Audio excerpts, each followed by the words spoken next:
তিনজন মিলে যাইতেছে, আল্লাহ জানে পার হইতে পারবে কিনা।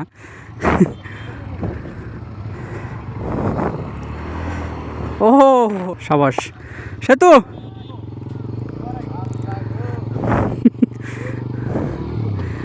আস্তে যাস আস্তে যাস। ওরে ভাই,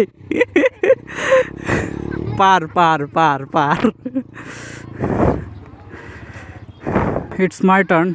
ওরা দুইজনই পার হয়ে গেছে অ্যান্ড এখন যাইতে হবে আমাকে।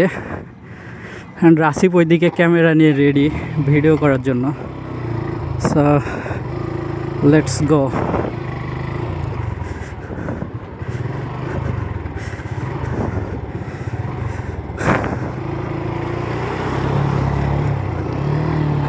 ও মাই গডনেস, রাস্তা শুধু স্লিপ খাইতেছিল। সো ফাইনালি ডান।